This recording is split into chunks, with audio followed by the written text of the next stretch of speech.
Nah, ini kalau kita membiasakan diri kita untuk selalu berzikir kepada Allah, insya Allah kita bisa wafat juga dalam keadaan berzikir mengingat Allah Subhanahu wa ta'ala. Bagaimana dikatakan oleh Rasulullah SAW, antamuta wa lisanuka radban bidzikrillahi ta'ala. Engkau mati sedangkan lisanmu itu masih basah karena berzikir kepada Allah. Itu nggak bisa kalau kita rencanakan. Tapi kalau kita sudah punya mudawamah, setiap hari kita berzikir kepada Allah Subhanahu wa ta'ala, insya Allah bisa mati dalam keadaan zikir kepada Allah. Kalau nggak punya mudawamah nggak bisa.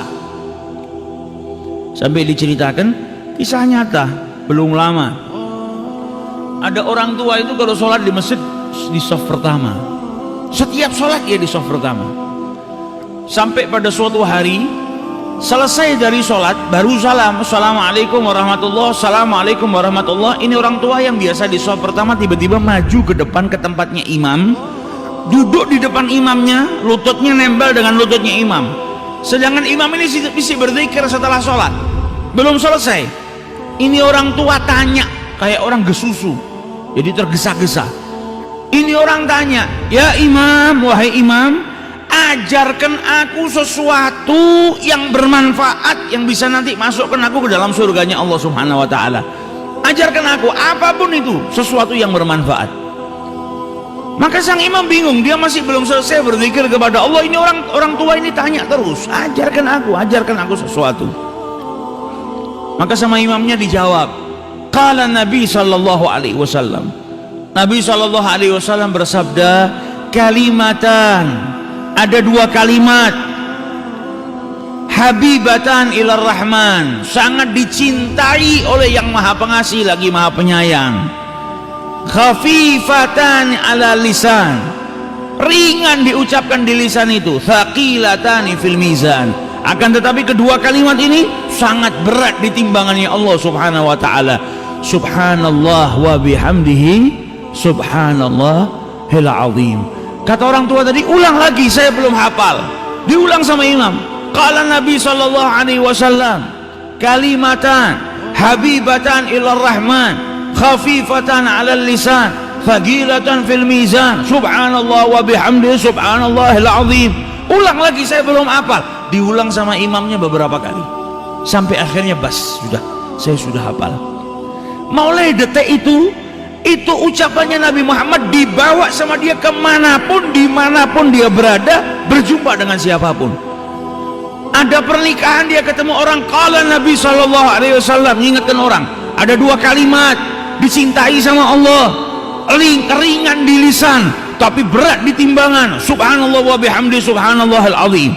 Ketemu siapapun dia ucapkan, ketemu siapapun dia ucapkan, ketemu anaknya, ketemu tetangganya, ketemu sahabatnya, di masjid, di luar masjid, ada tamu ke rumahnya, selalu dia ulang-ulang kalimatan habibatan ilar rahman, terus diulang-ulang sampai akhirnya datang suatu ketika dia sakit, masuk rumah sakit tidak sadar, selama beberapa hari nggak sadar, koma.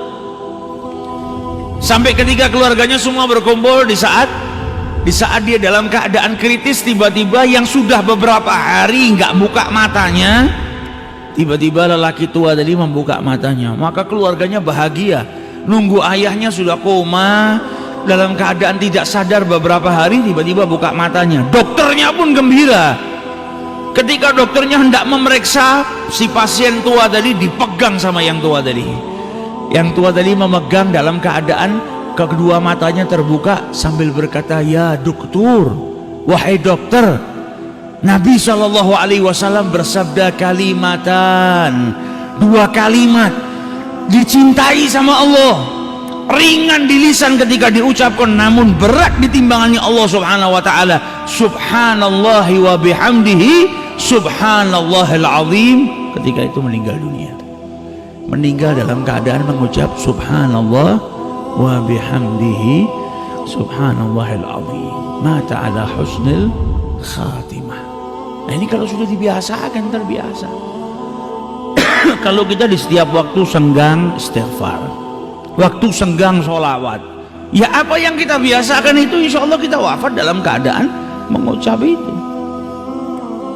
Kalau terbiasanya malah ngomong kotor ya, akhirnya kita wafat juga dalam keadaan berbicara kotor, wa'iyadzubillah. Sukanya ngerasanin orang, akhirnya matinya dalam keadaan ngerasanin orang. Sukanya ngadu domba, matinya dalam keadaan ngadu domba, wa'iyadzubillah. Namun kalau orang saling berzikir, maka kebiasaannya berzikir itu insya Allah akan menjadikan dirinya wafat dalam keadaan berzikir mengingat Allah subhanahu wa ta'ala.